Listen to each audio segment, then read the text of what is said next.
Hey, Boomer. Hey, good morning. Happy Thanksgiving week. Here we are. It's Thanksgiving week, and none of our football teams in our local markets actually can do anything after this except jockey for first overall draft pick. Yeah, well, ours unfortunately looks sloppy. Sloppy all over the place yesterday. You know what? You actually caught the Miami Dolphins at the wrong time. That was their team. That's who they are. That's what their offense looks like when it is humming on all cylinders, and they've been building to this the last 3 to 4 weeks since Tua Tagovailoa came back. And man, it's so much fun to watch. I know being on the losing side of it is not much fun, but for me, watching Tua play that way, watching Mike McDaniel call those plays, watching the speed that Miami has, it's pretty impressive.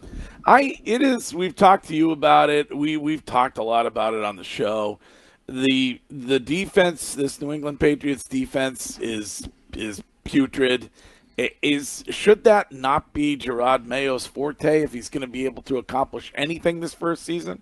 Well, you'd like to think so, yes. And early on, I thought they were okay. I thought they kept them in games. You remember we were talking about how Jacoby Brissett was going to hand the ball off. They were going to run the ball with Ramondre Stevenson, and they were going to play defense. And they're going to play good, solid special teams. It was a pretty simple recipe. When you get this deep into the season, you've played 12 games.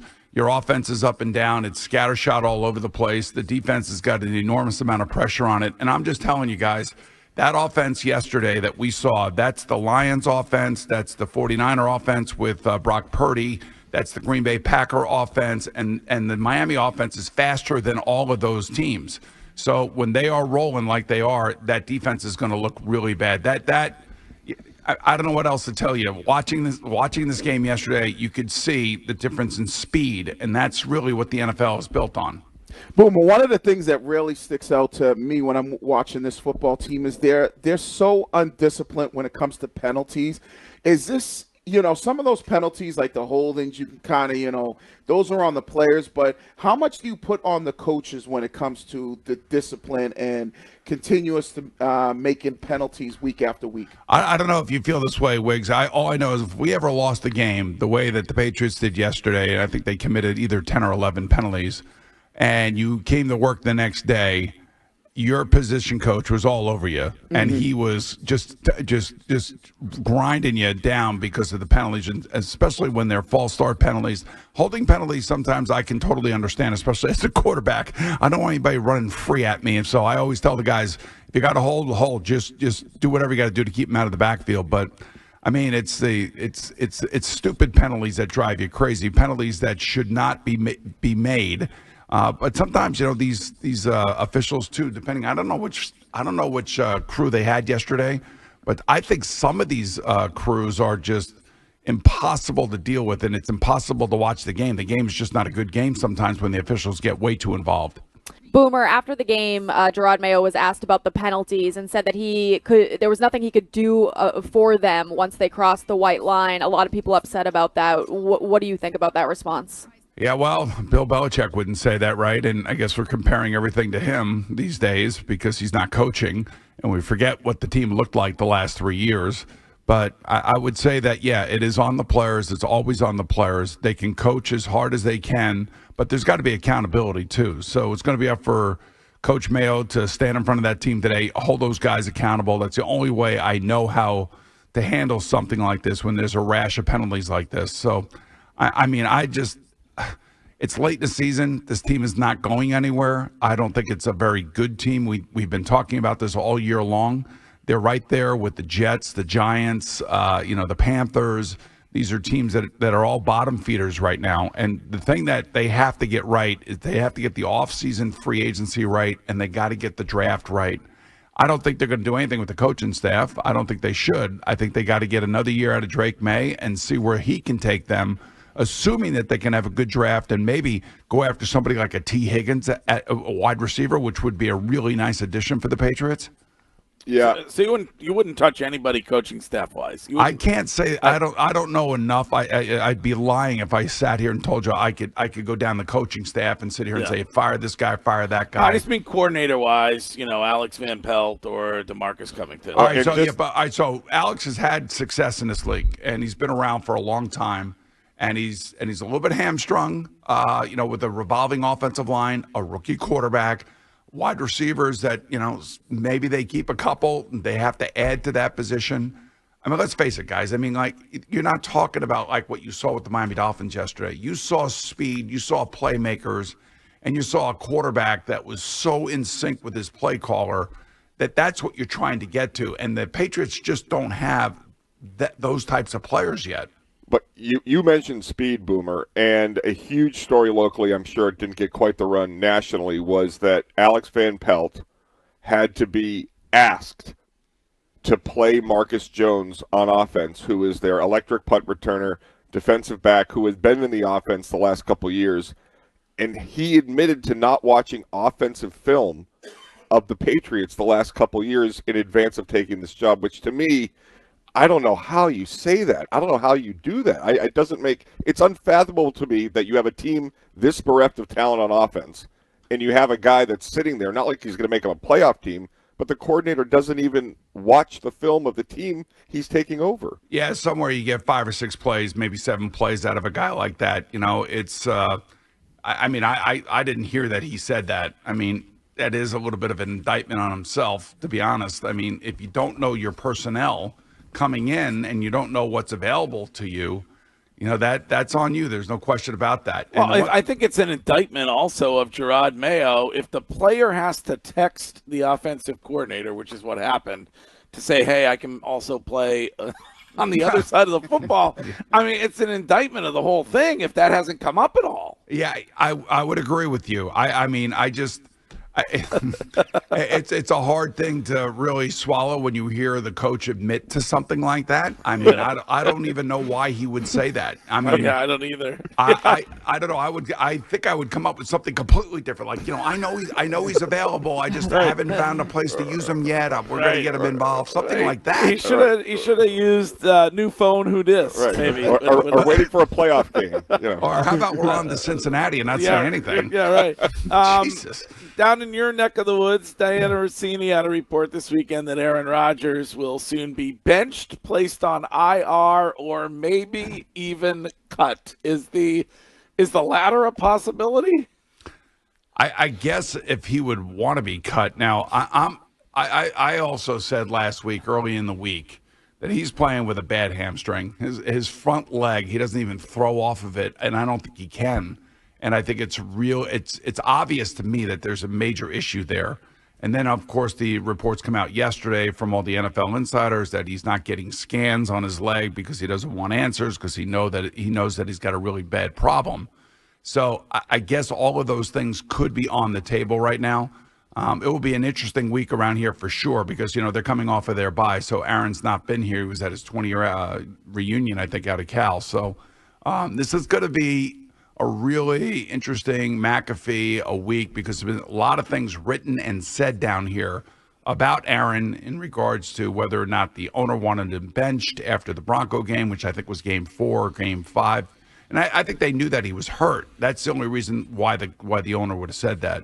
And then on the other side of town is the New York Giants, and they released Daniel Jones, who, after he clears waivers today at 4:00, I guarantee you he will sign with one of these teams that is in the playoff hunt as a backup quarterback. Will he be a starter again in this league, do you think? Yeah, I do. And the reason I say that is because Sam Darnold, is a starter. Baker Mayfield is a starter. I mean, it all depends. Jones. Mac Jones, Mac Jones is a starter. I mean, you just never know, man. Yeah. He's just got to get to the right place. I actually like Daniel Jones. He's highly inaccurate, and a lot of injuries early on in his career, I think, really did affect his growth. And then the fact that he's had 4 coaches in 5 years with 5 different offensive coordinators, that didn't help any. And quite frankly, I think he's a good player. I don't think he's a great player. But if he gets to the right place, somehow like a Sam Darnold type of situation could really happen for him. And I would suggest that somewhere along the line, he'll be a stopgap starter. He's not going to be a long-term answer for anybody.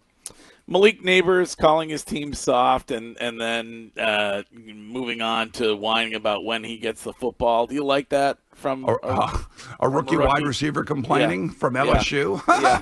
I mean, what else is new? I mean, it's it seems like it happens every year. One of these guys go off, and I understand he's frustrated. It was interesting.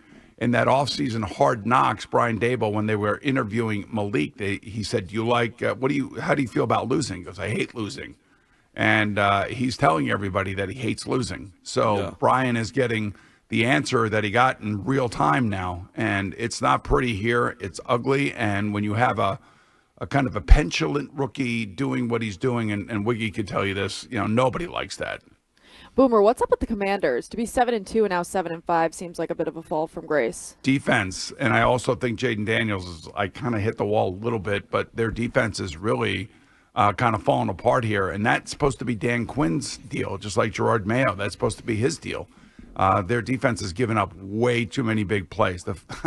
Watching this game yesterday, going flipping back and forth and trying to keep up with what the hell was happening in it was almost impossible because there were so many wild things that happened in this game. But, there were like 3 teams that got tripped up within their division yesterday. Obviously, the Commanders were one of them. The Texans were one.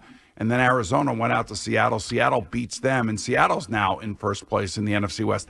I do not want to see Seattle in the playoffs. It's just not. It's not a pretty team. You know what I mean? It's just like it's not there's sexy. Nothing juicy about them. You know what I mean? Like I want the 49ers to be back in there, but I don't.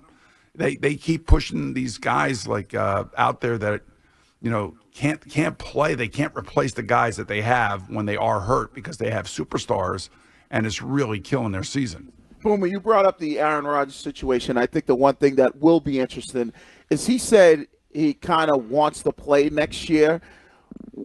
If you had to gamble, do you think it's with another team? And is there another team out there that would want Aaron Rodgers? Yeah, I think there's always going to be a team that would take Aaron Rodgers. I definitely think that. It depends on who the coach is because as we have seen down here now, especially this year, not so much last year. I mean, last year, he got hurt and it unfortunately, went south on him. But this year, I think he's hurt again, and I think he's trying to play through the injury because of what happened last year and the pressure that has been around him in the offense and the fact that, it's perceived that he's running the team because he's brought a lot of his buddies here to play with him. I know that he doesn't want to go out this way, that's for sure. Now, the question is, will Woody Johnson keep him here? My feeling right now at this moment is no, he will not be here next year. There'll be a new GM and, of course, a new head coach. And I'm not so sure that they would want to inherit, that all over again because it has really, he has really sucked the air out of the building. And I don't mean that in a real negative way. I just mean it in a way that he is such a big personality and everybody has deferred to him since he got here 2 years ago that people stand around thinking that he's Superman and he's going to make all these plays by himself. And that has not been the case. Question of the week for Boomer Esiason is presented by McFarland Energy, the region's most dependable provider of home heating oil delivery and expert HVAC services at McFarlandEnergy.com. Because of Wiggy and the fact that he continues to be a big ham guy, Boomer, question of the week is turkey or ham on Thursday? 100% turkey and stuffing, man. Thank you. There is ham there, but I don't eat much of it. Oh, thank you. Case closed. Boomer's as basic as they come. Oh, jeez. Ham with a little bit of pineapple juice sauce running all over it, Boomer. I would think that you being up there by Plymouth Rock and crap like that, you'd be eating turkey. You know right. that. Right. Yeah, I can keep your turkey. But he's not a big fan of history. Boomer, we've been wondering since last week why Robert Kraft continues to fail the vote to get into Canton and join the Football Hall of Fame. It's 0 for 13 now. Any theories you have? It seems just confounding. It is confounding to me too because from where I sit, Mr. Kraft has had an incredible impact on the game itself. Don't worry about stuff off the field with his anti-Semitism fund and all the other great things that he does that nobody even sees. What he has been a part of and the growth of the NFL since he took over the Patriots has been nothing short of miraculous. So I'm one of those guys who does believe that he belongs in. There's no question about it. It's really disappointing. I hope that he gets in before too long. I want him to be able to enjoy it. He deserves it. And hopefully next year, they'll call his name. But, yeah, it is I don't have an answer for it. I don't know why. If I just take a look at everything that he's accomplished since he bought the Patriots of what they've done there with their Super Bowls and how the game has grown, how the league has grown, Stadiums have grown. I mean, a lot of that is due in large part to his success. Boomer, have a great Thanksgiving, and we'll talk to you again next week. All righty, guys. Take care. See